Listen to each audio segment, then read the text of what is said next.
అందరికీ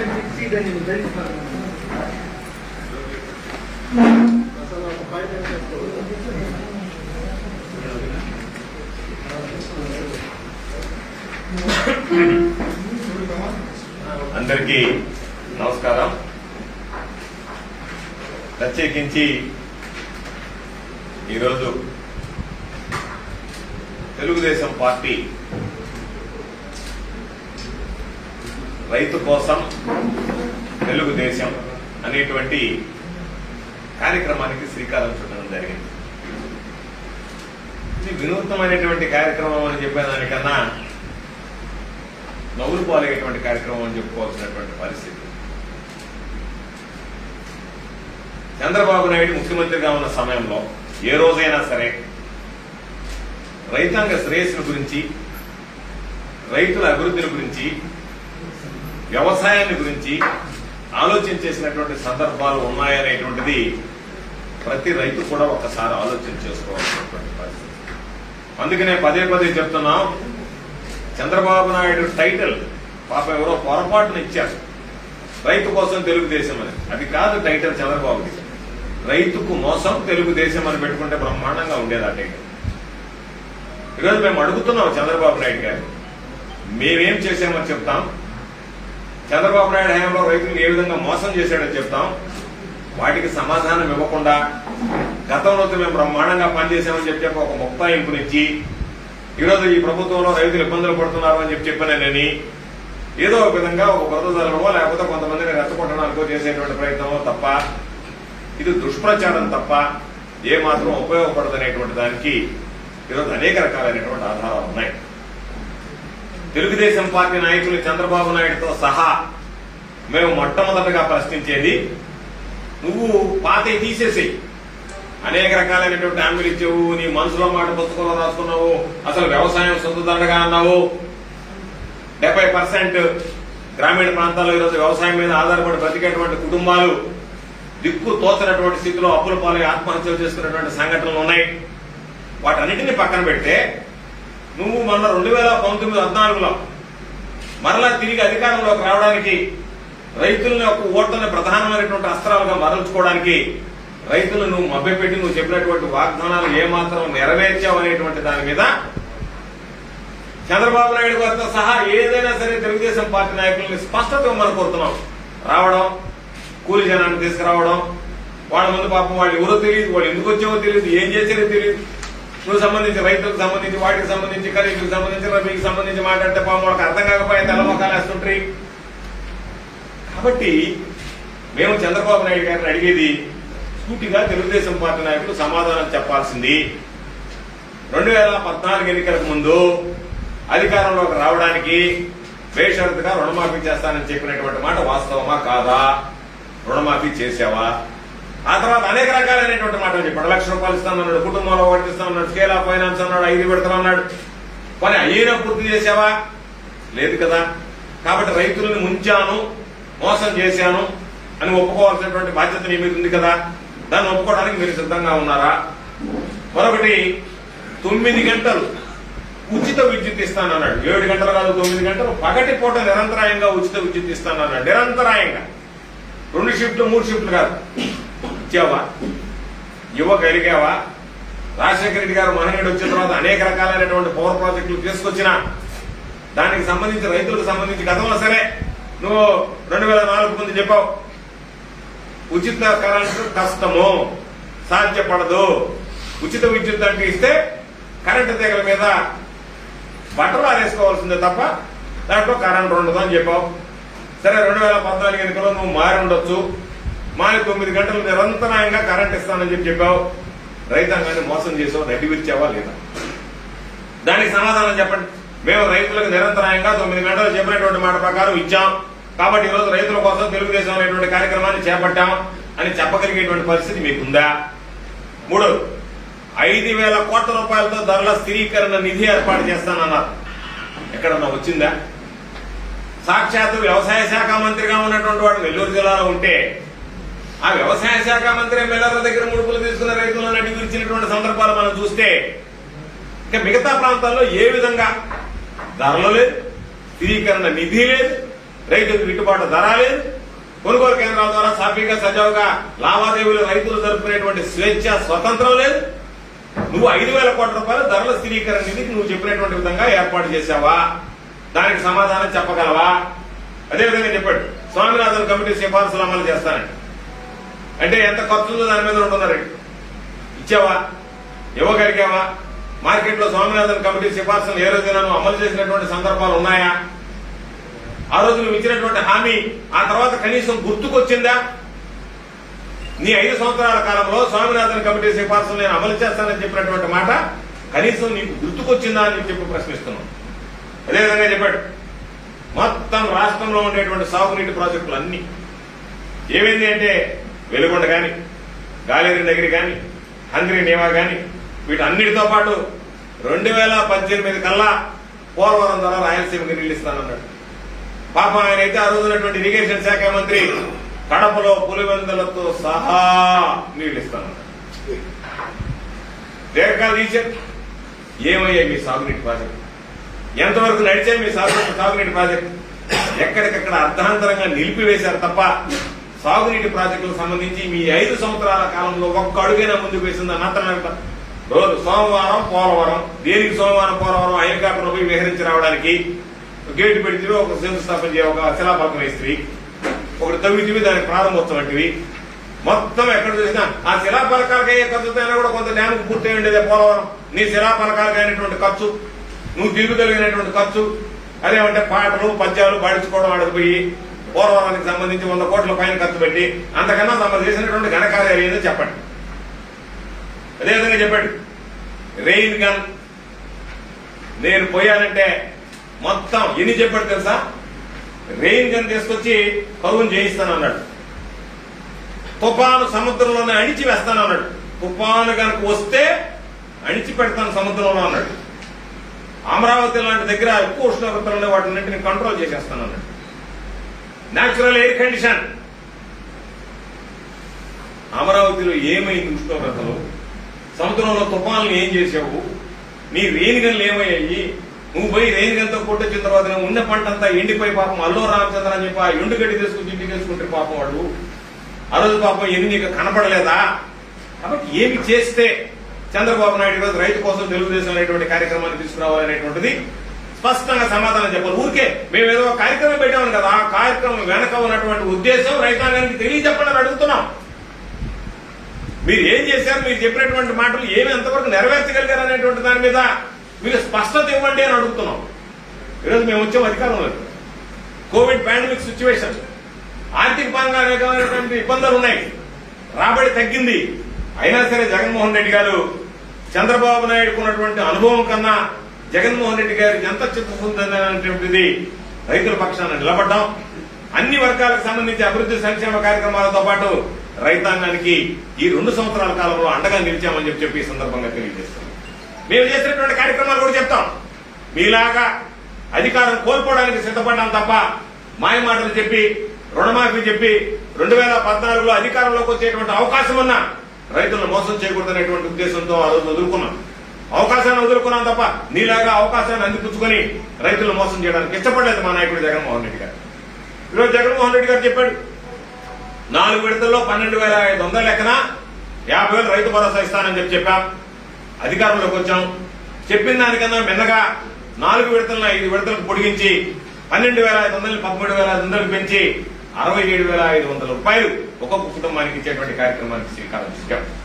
అందులో భాగంగా ఇప్పటి వరకు ఈ రోజు వరకు ప్రభుత్వం వైఎస్ఆర్ రైతు భరోసా కింద 17,030 కోట్ల రూపాయలు నేరుగా రైతుల ఖాతాల్లోకి జమ చేయడం జరిగింది. 17,030 కోట్ల రూపాయలు వైఎస్ఆర్ రైతు భరోసా కింద నేరుగా రైతుల ఖాతాల్లోకి జమ చేయడం జరిగింది. అదేవిధంగా ఈరోజు 9 గంటలకు సంబంధించి పగలు విద్యుత్ ఇస్తానని చెప్పాం.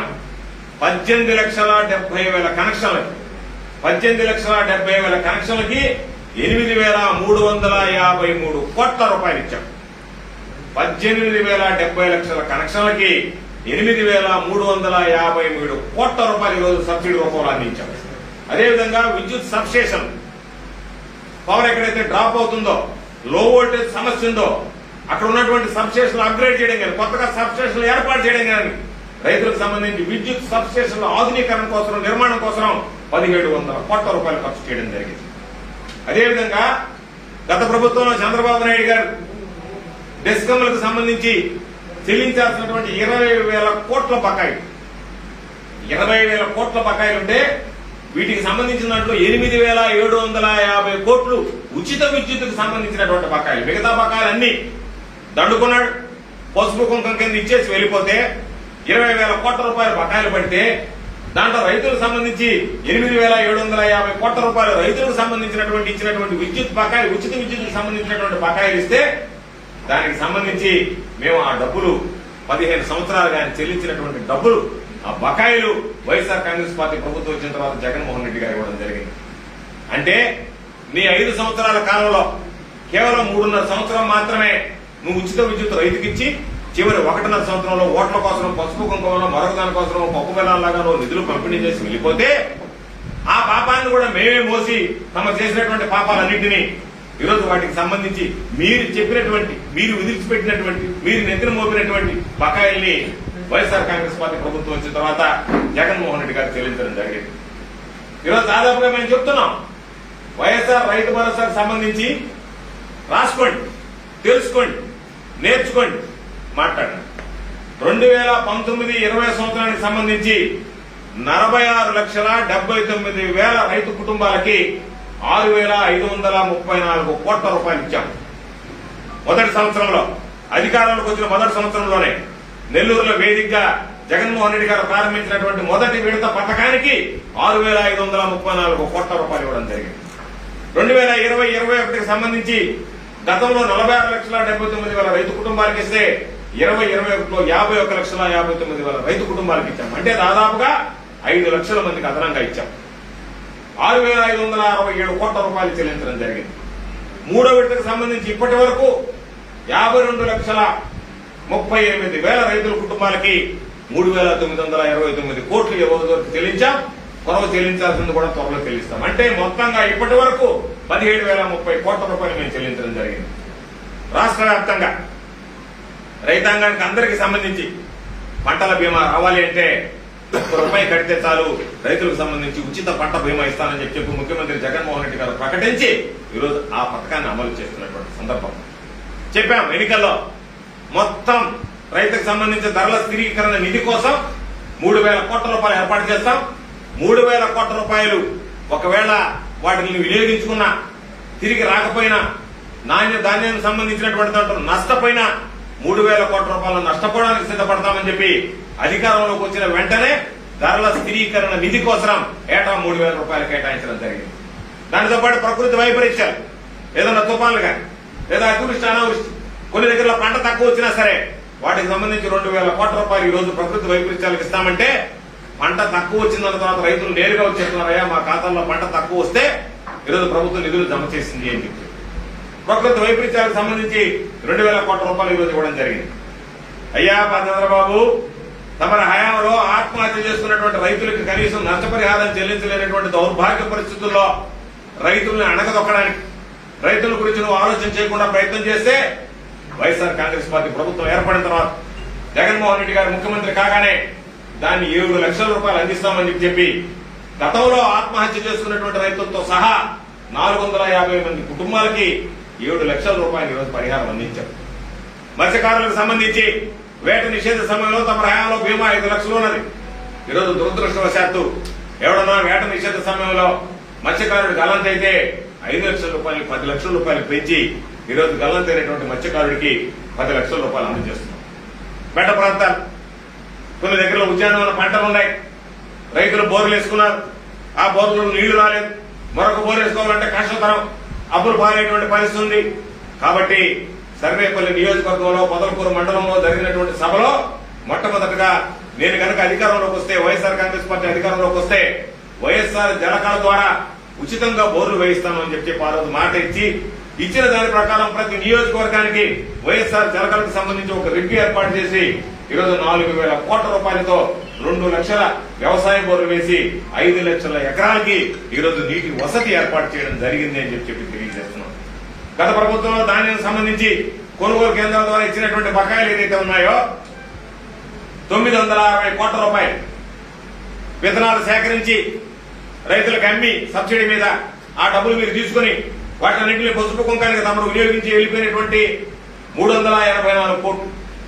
వ్యవసాయ యాంత్రీకరణ కింద మీరు చెల్లించాల్సినటువంటి బకాయిలు 430 కోట్ల రూపాయలు. ఇవన్నీ కూడా తమరు బకాయిలు చేసి ఓట్ల కోసం 1000 రూపాయల పెన్షన్ 2000 చేసి జగన్మోహన్ రెడ్డి గారు 2000 ఇస్తానన్నాడు కదా, నేను కూడా 2000 ఇస్తానని చెప్పి పసుపు కుంకం కింద ఇస్తానని చెప్పి పంచిపెట్టి తమరు కాదు దయచేసి వెళ్ళిపోతే వాటన్నిటిని భరించి ఈరోజు తమరు చేసినటువంటి బకాయిలన్నిటిని చివరికి మార్కెటింగ్ లేక వేర్ హౌసింగ్ లో మామూలుగా శీతల గిడ్డంగిలో ఉన్నటువంటి కోల్డ్ స్టోరేజ్ లో ఉన్నటువంటి నిల్వ ఉంచుకున్నటువంటి రైతాంగానికి సంబంధించి క్వింటాల్కి శనగ రైతులకి 1500 రూపాయల చొప్పున మేము ఇవ్వడం జరిగింది. కాబట్టి ఈ ప్రభుత్వం అధికారంలోకి వచ్చిన తర్వాత రైతులకు సంబంధించి ఏ రోజైనా సరే బహిరంగ చర్చకి చంద్రబాబు నాయుడు సిద్ధము అంటే దేనికైనా సిద్ధపడతాం. ఈ రాష్ట్రంలో తెలుగుదేశం ప్రభుత్వంలో రైతాంగాన్ని గురించి ఏ విధంగా ఆలోచన సాగించారు. వైఎస్ఆర్ కాంగ్రెస్ పార్టీ ప్రభుత్వం వచ్చిన తర్వాత మహనీయుడు రాజశేఖర రెడ్డి గారి హయాంలో, ఆ తర్వాత జగన్మోహన్ రెడ్డి గారి హయాంలో రైతులకు సంబంధించి ఏ విధంగా మేము ఆలోచన చేస్తున్నాం అనేటువంటి దానికి మా దగ్గర స్పష్టమైనటువంటి ఆధారాలు ఉన్నాయి. ఆ విధంగా కాకుండా మీరు బురదతల్లి వెళ్ళిపోయేటువంటి కార్యక్రమాన్ని రైతు కోసం తెలుగుదేశం అని చెప్పి దాన్ని ఎక్కడో దగ్గర పెట్టి దానికి సంబంధించి ఏదో మాట్లాడి మేము మాట్లాడేసాం కదా అని వెళ్ళిపోయేటువంటి పరిస్థితి. ఈరోజు ఈ జిల్లాకు సంబంధించి మేము మాట్లాడుతున్నాం. ఎప్పుడైనా పాపం గతంలో వ్యవసాయ శాఖ మంత్రిగా పనిచేసే చీఫ్ ఇంజనీర్ కన్నా ఎక్కువ లెక్క చెప్తున్నాం మామూలుగా కూడా. ఆయన సమస్యల గురించి ఎన్నిసార్లు చెప్పాడో నేను అడుగుతున్నా. మీ హయాంలో 2004లో రాజశేఖర రెడ్డి గారు ముఖ్యమంత్రిగా అధికారంలోకి వచ్చిన దాకా సంవత్సరాల నీటి మట్టంలో మీరు నిల్వ ఉంచినటువంటి నీరు ఎంత? 36-40 టీఎంసీలకు మించి మీరు నీళ్లు ఉంచినటువంటి పరిస్థితులు లేవు. సోమశిలలో 36-40 టీఎంసీలు మీరు నీళ్లు ఉంచితే పక్కన దానికి అనుసంధానంగా ఉన్నటువంటి కండలేరు జలాశయాన్ని గురించి చూస్తే కండలేరు జలాశయానికి నీరు వెళ్ళాలి అంటే సోమశిలలో ఉండేటువంటి నెల్లూరు డెల్టా రైతాంగం మాకు నీటి యాజమాన్య హక్కులు ఉన్నాయి కాబట్టి మాకు నీరు వచ్చిన తర్వాతనే మీరు బయటకు వదలాలి అనే షరతు పెట్టేవాడు. నీరు నిల్వ ఉంచలేం, పక్కకు పంపించలేం. అటువంటి దౌర్భాగ్యమైనటువంటి పరిస్థితుల్లో కండలేరు దినటువంటి పరిస్థితులు ఉంటే కండలేరు రిజర్వాయరు రాజశేఖర రెడ్డి గారు ముఖ్యమంత్రి అయిన తర్వాత ముంపు ప్రాంతాలైనటువంటి కడప జిల్లాకు సంబంధించినటువంటి వ్యక్తులందరినీ అక్కడి నుంచి తరలించి ఈరోజు సోమశిల జలాశయంలో 78 టీఎంసీల కెపాసిటీ ఉన్నటువంటి సోమశిల జలాశయంలో 73 నుంచి 75 టీఎంసీలు నీరు నిలువ ఉంచుకోగలిగాము అంటే మహనీయుడు రాజశేఖర రెడ్డి గారు చేసినటువంటి ఆలోచన. ఈరోజు జగన్మోహన్ రెడ్డి గారు ప్రకృతి కూడా సహకరిస్తుంది కాబట్టి ఆయన పరిపాలనకి విస్తారంగా కురుస్తున్నటువంటి వర్షాల వల్ల మరలా తిరిగి ఈరోజు జలకలు ఉండిపడేటువంటి పరిస్థితి ఏర్పడింది. కండలేరు జలాశయంలో ఏ రోజైనా 30 టీఎంసీలు మించి నీరు పెట్టలేనటువంటి దౌర్భాగ్యమైనటువంటి పరిస్థితుల్లో మీరుంటే ఈరోజు సంవత్సరం నుంచి కండలేరికి నీరు తరలిస్తున్నాం. ఒక రోజుకి 12,000 క్యూసెక్కులు నీరు వెళ్తుంది. ఆ నీరు ఈరోజు వృధాగా సముద్రానికి పోతుంది కాబట్టి వరద కాలువను విస్తరించండి. వరద కాలువ విస్తరిస్తే దాన్ని 24,000 క్యూసెక్కుల కెపాసిటీకి పెంచితే డిశ్చార్జ్ కెపాసిటీ 2 టీఎంసీలు ఒక రోజుకి వెళ్లేటువంటి అవకాశం ఏర్పడుతుందని చెప్పి ఈరోజు జగన్మోహన్ రెడ్డి గారు ముఖ్యమంత్రి అయిన తర్వాత వరద కాలువ విస్తరించేటువంటి పనులకి ఈరోజు టెండర్లు పిలిచి పనులు ప్రారంభించి ఆ పనులు దాదాపుగా పూర్తయ్యేటువంటి పరిస్థితిని తీసుకురావడం జరిగింది అని చెప్పి మీ అందరికీ గుర్తు చేస్తున్నాను. అదేవిధంగా చంద్రబాబు నాయుడు వచ్చి గెలిచిన ఆయనే అబ్బా స్పీడ్ చూసి అనుకున్నాను నేను సంఘం నెల్లూరు బ్యారేజ్ లేచిపోతాయని చెప్పినాను. తట్టుకోలేకపోయినారు, పరిగెత్తాడు ఆమె బ్యారేజ్ మీద. సరే ఒక మంత్రి ఉంటే అర్ధరాత్రి పోయి టార్చ్ లైట్ చూసి వచ్చే వారం అయిపోతుంది, వచ్చే నెల అయిపోతుందని చెప్పాడు. ఇంకొక ఆయన వ్యవసాయ శాఖ మంత్రి మొత్తం అవపాసన పట్టినటువంటి వాడు. భారతదేశంలో ఉండేటువంటి సాగునీటి వ్యవస్థల గురించి నాకన్నా తెలిసినటువంటి వాడు లేదని చెప్పుకునేవాడు. ఆయన చెప్పాడు సంఘం నెల్లూరు బ్యారేజ్ త్వరలోనే ప్రారంభిస్తాం.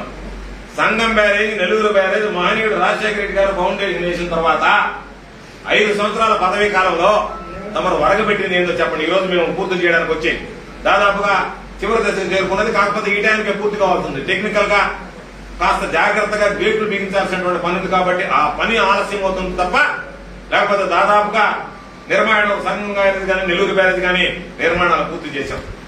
సాక్షాత్తు ఎవరైతే వ్యవసాయ శాఖ మంత్రిగా ఉండి నా మీద పోటీ చేసి ఓడిపోయి దొడ్డిదారిని ఎమ్మెల్సీ మంత్రి అయినటువంటి వ్యక్తి, ఆయన నియోజకవర్గంలో ఉండేటువంటి సర్వేపల్లి రిజర్వాయర్ 2015కు వచ్చినటువంటి వరదలకు కొట్టుకుపోతుందేమోనంటే ఆయనే దానికి సంబంధించి సర్వేపల్లి రిజర్వాయర్ కి సంబంధించి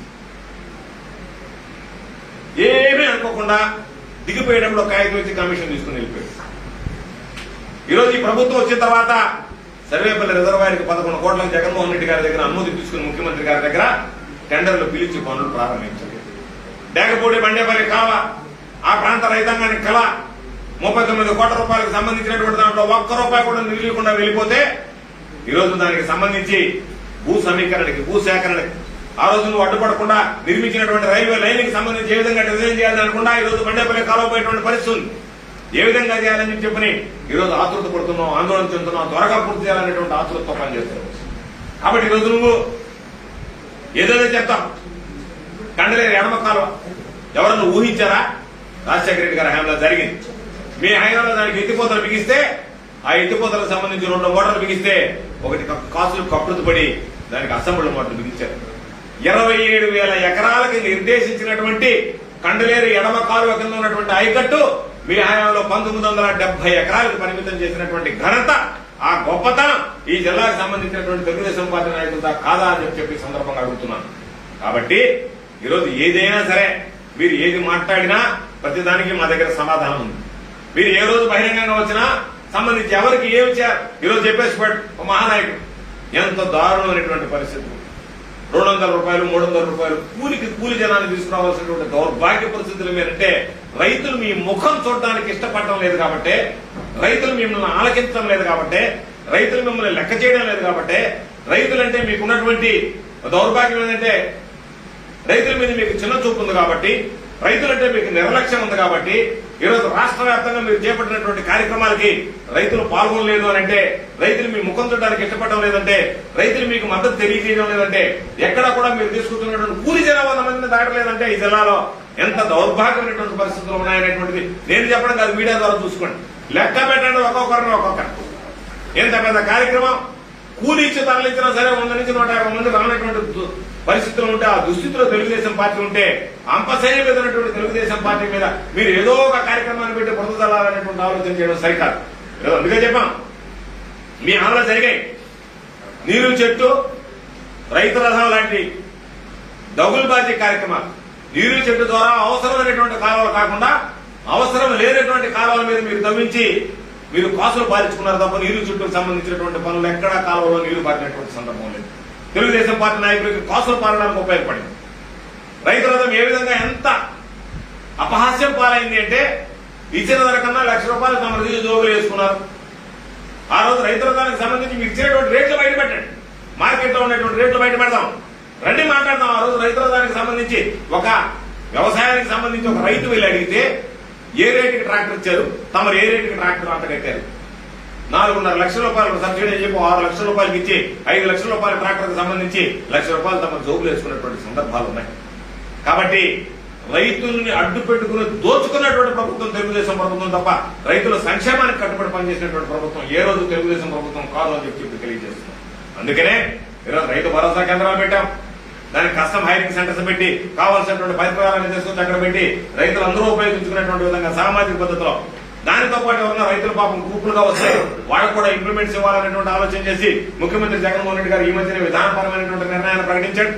ఈరోజు రైతు భరోసా కేంద్రాలు తీసుకొచ్చి దాని ద్వారా రైతులకు సంబంధించి ఎక్కడా ఇబ్బందులు లేకుండా ఎరువులు కావాలన్నా, విత్తనాలు కావాలన్నా, ఏది తీసుకురావాలన్నా నేరుగా తీసుకొచ్చి వాటి ద్వారా ఈరోజు రైతులకు అందించేటువంటి పరిస్థితి ఏర్పడింది.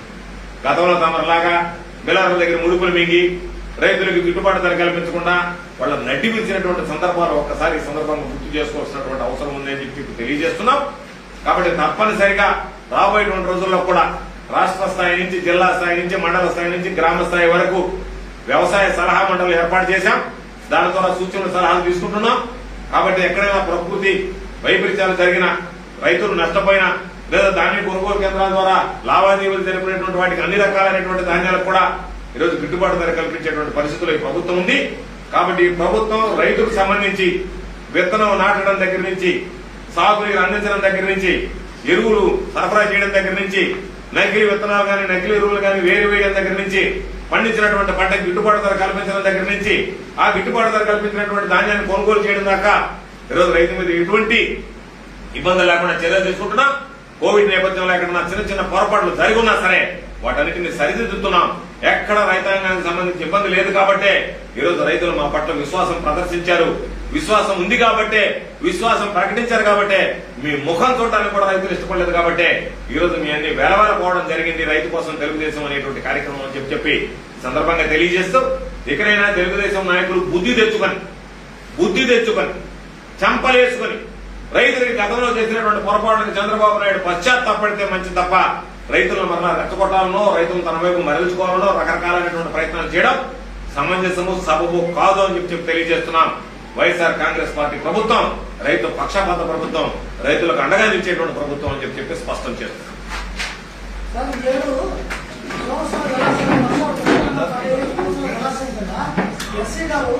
రెండవ పంటకి ఇచ్చిన నీటిని 8 లక్షల ఎకరాలు ఇచ్చారు, 8 లక్షల ఎకరాల క్రాప్ హాలిడే ప్రకటించారు అనేది మీరు రైతులు గిట్టుబాటు పడలేదని ఈరోజు కావలి నియోజకవర్గాలు కోవూరు నియోజకవర్గాలు అల్లూరు చెరువులు అయితే మీ సాక్షాత్తు మీ ఎంపీ గారి గ్రామం మోపూర్లు అయితే క్రాప్ హాలిడే కొన్ని వేల ఎకరాలు ప్రకటించారు. మరి నిరసన కదా రైతులు నిరసన ఒక మాట చెప్తాను, ఒక మాట నేనే చెప్తున్నాను. నేను ఉండేది అదే పరిస్థితిలో. కాకపోతే సమస్య కొన్ని దగ్గరలో ఎందుకు వచ్చిందంటే, ఉన్నటువంటి పాండమిక్ సిచ్యువేషన్ లో బయట నుంచి వచ్చి రైతులు కూలీలు వచ్చి చేయడానికి ఇబ్బంది పడ్డారు. ఇక్కడ మనకేస్తున్నటువంటి కూలీలు వెళ్లిపోయారు. వ్యవసాయానికి సంబంధించి నాట్లు వేసేటువంటి కూలీలు, రైతులకు సంబంధించినటువంటి దాంట్లో గిట్టుబాటు ధరకు సంబంధించి ధాన్యం కొనుగోలు కన్నా గతంలో మామూలుగా మనం ఇక్కడి నుంచి రెడీల్స్ దగ్గరికి ఎక్కడికో తీసుకెళ్లి అమ్ముకునేటువంటి పరిస్థితి సౌలభ్యం ఉండేది.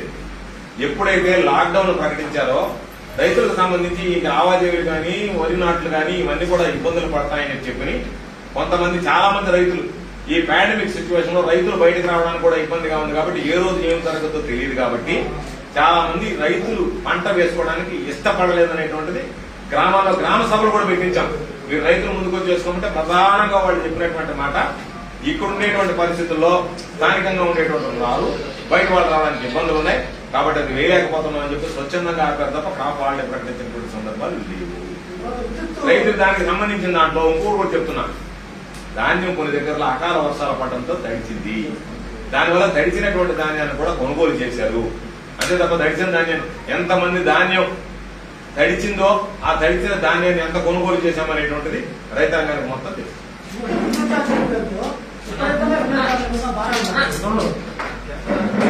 విద్యుత్ ఛార్జీల పాపం ఎవరిది? 2014 నుంచి 2019 దాకా చంద్రబాబు నాయుడు పేర పెట్టింది డిస్కంలకు సంబంధించి. నేను చెప్పే అందుకే ముందుగానే ఆయన పాపాన్ని మేము మోయలేక సస్తున్నాం. ట్రూ-అప్ ఛార్జీల మీద భారం మోపడానికి కారు కూడా ఆనాడు చంద్రబాబు నాయుడు తీసుకున్నటువంటి నిర్ణయాలే, మాకు సంబంధం లేదు.